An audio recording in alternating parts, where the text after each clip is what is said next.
I'm rejoining the rails for another epic adventure. Are you excited? Who wouldn't be? I'm travelling around the globe again, riding some of the most legendary trains in the world to experience more spectacular railways.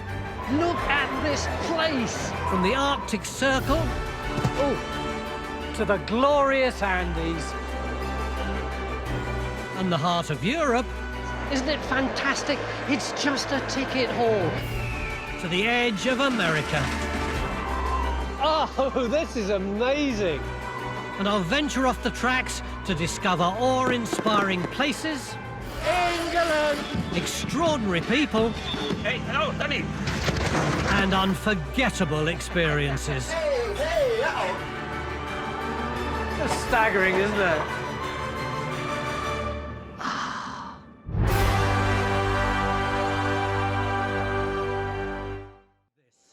The Chihuahua Desert.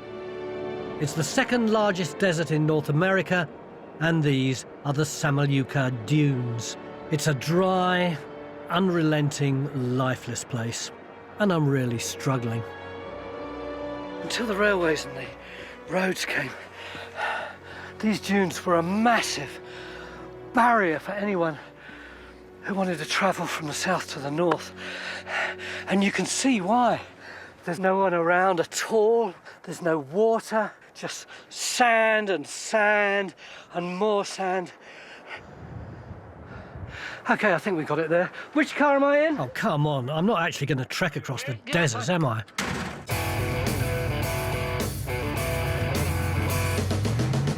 I need to get to the city of Juarez.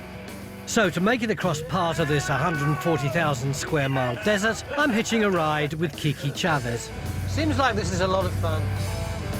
It is a lot of fun. How long have you been doing it? For 30 years. 30 years. And I'm here every single time I can. He runs 4x4 tours for some of the growing number of tourists and extreme sport enthusiasts attracted to this dramatic landscape. You're gonna have a chance to drive my car. You can let me have a chance? Oh, wow. Suppose I roll the car. I don't care. You're Mr. Sir Tony Robinson. You can do whatever you want here in Mexico. He might feel differently in a minute.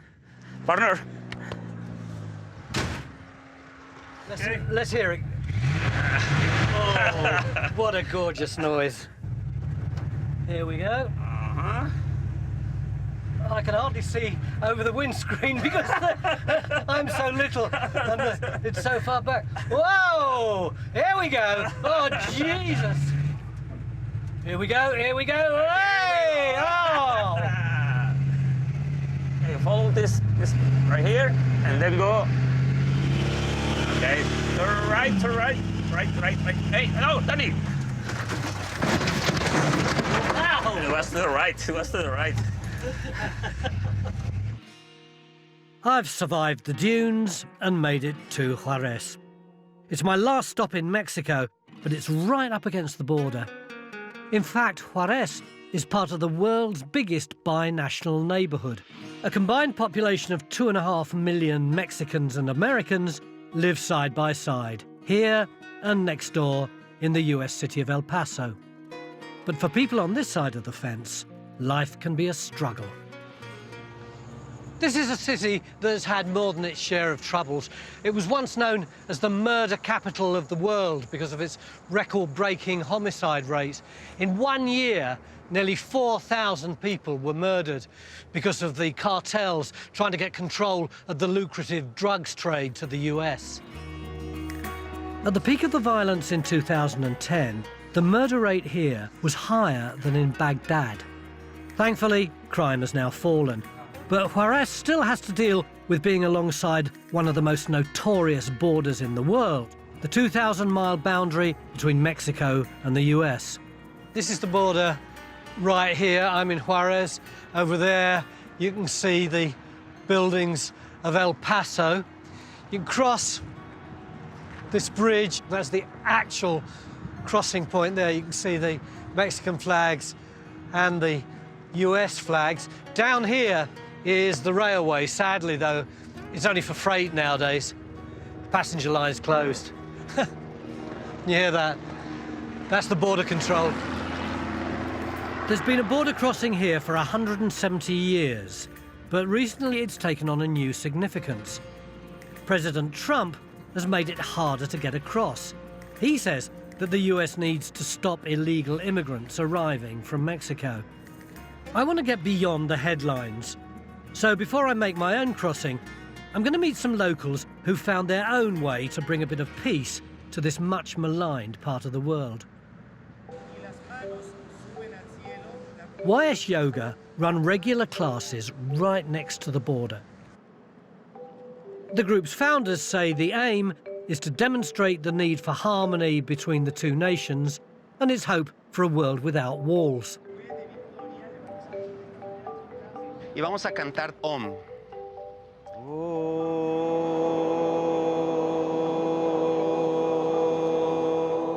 For an old hippie like me, this is just what the doctor ordered.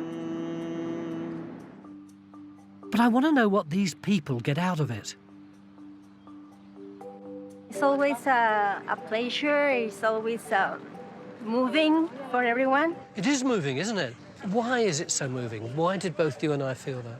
Maybe because it's a difficult time for everyone here. We come in peace, and basically we are the same, you know? We love our families, we love our friends, we like to eat food and enjoy. Oh, you certainly do that one, yeah. The world think here in Juarez is just murder and violence. It's not true. It's great for me to come here to a place which I thought was just very scary and to find ordinary working people who have such a passion for their city and are so proud of it and just want to go like that at the border. Yeah, thank you. And I really appreciate it. Thank you. Thank you very much. These people have really helped me see another side of Mexico. Not the one that normally makes the news. They're taking a stand, just in the most peaceful way possible.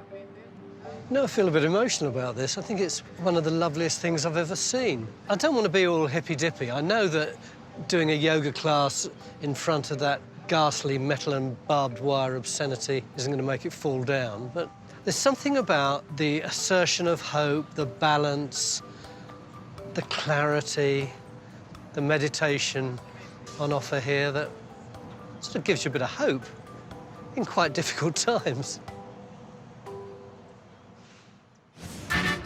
Coming up, I make it to the US of A, where I rejoice in a retro piece of public transport. It's not just about transportation, is it? This is about the culture of El Paso. Wrestle with a Hispanic hobby and come out fighting. I'm actually 13 years older than your father, and I still whipped your ass. Oh!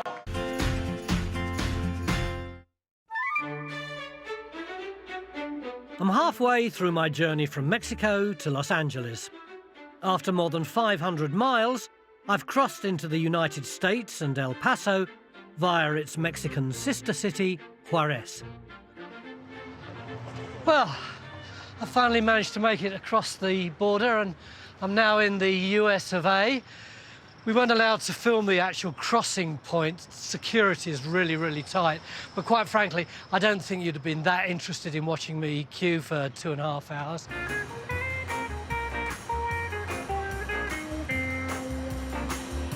Life here is more than 2 times more expensive, and in stark contrast to Juarez, the Texan town has been named one of the safest cities in the US. And the strict border controls help to keep the cities firmly divided. Sadly, there's no longer any passenger rail services that connect them. But on the outskirts of town, there's evidence that crossing between Mexico and the US didn't always used to be such an ordeal.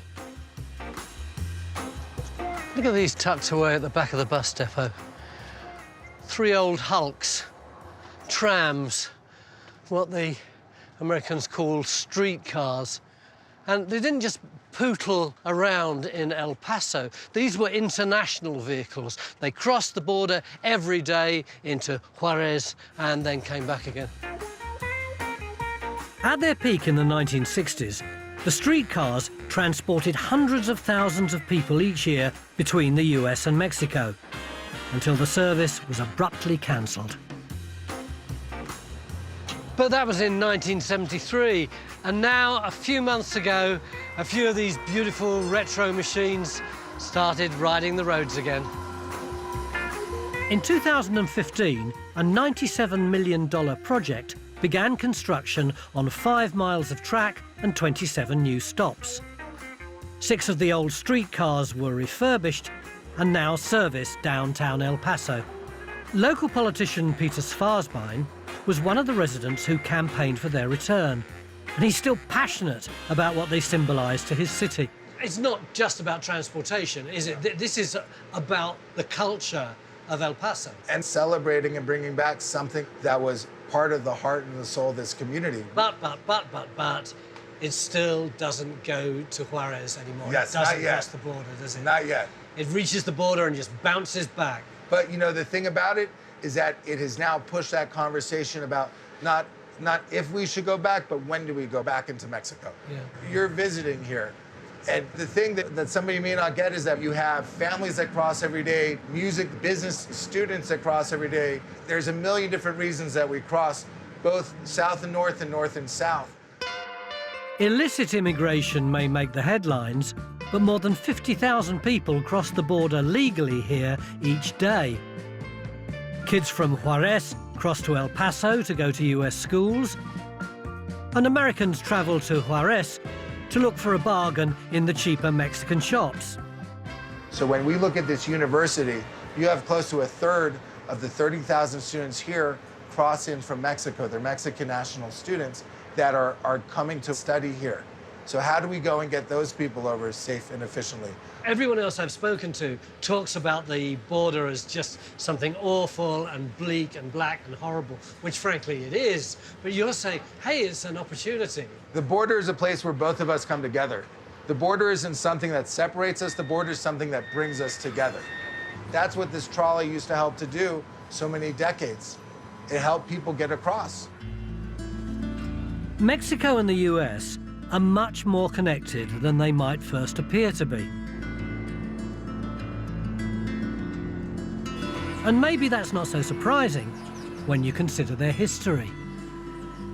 If I'd been standing here 200 years ago, I wouldn't have been in the US. I'd have been in Mexico. I'd have had to have walked a few hundred miles in that direction before I came to the border. But all that changed dramatically in the middle of the 19th century. When a war broke out between the US and Mexico in 1846, it was over whether the Americans had the right to annex Texas from the Mexicans. But it didn't take long for the US to decisively defeat its southern neighbour. They didn't stop there, though. Soon, American troops had marched all the way to Mexican California, giving the US the boundaries we know today. Mexico had to hand over huge swathes of land. 500,000 square miles were added to the US, with the Rio Grande as the new southern border. Today, 80% of El Paso's population is Hispanic, and there's a colourful Latino culture on display in the city. These guys are practicing Lucha Libre, an icon of Mexican pop culture. What does Lucha Libre mean? It means pro wrestling or freestyle. Why? Because you can use chairs, you can use table, you can use your fist, your hand, knees. There's no rules for Lucha Libre. Andres Ontiveros and his brothers started their own Lucha Libre show in El Paso in 2012. So when you get into the ring with another guy, do you know who's going to win? Actually, to be honest, yes. It's predetermined. It doesn't matter though, it's a show. It is. And most of a lot of guys are going to hate me for this, but it is predetermined because it is acting. And will you always be the same character every week? Yes, I have one character and I always do that character. Lucha Libre is half martial arts and half theatrical performance. It's highly stylized, involving choreographed battles between goodies and baddies. And the costumes and masks are crucial to getting into character. Time to embrace my secret alter ego.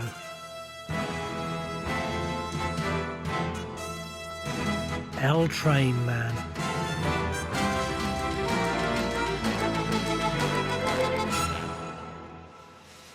Can't see a thing in this bloody mask. Hey, Tony, El Rielero, why don't you come in? We want to hurt you, okay? Do a flip, do a flip. There you go. Do you want to become a luchador? I do. All right, let me teach you a move, okay? Yeah. We call this move La Japonesa. So you're gonna be in front of your opponent, you're gonna grab him from the shoulder blade. Yeah. You're gonna push him as hard as you can this side. Yeah. So it's gonna look like this. Give it a try, okay? Do it again, shoulder blade, push him, ready? And Push him. go. Nice, good job. Give it another shot. One more time. Good job, Tony. You have it. I do have it. Right, you have it.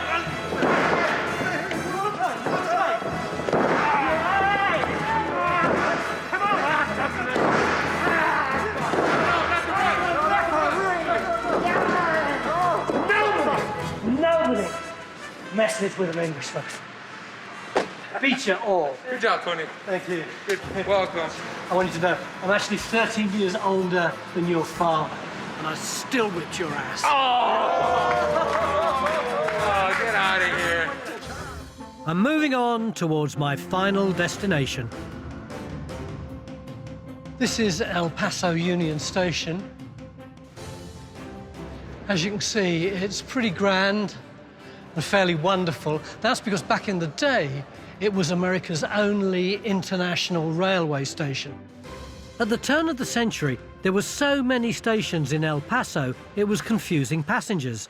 So the railway companies got together to build this large one to serve all their different trains, hence the name. But sadly today, there's only one train every couple of days. Could I have a one-way ticket to LA, please? Yes. Thank you. Thanks a lot. Bye. This is the Sunset Limited. It's already travelled more than 1,000 miles from New Orleans, and it's heading for my last stop, Los Angeles.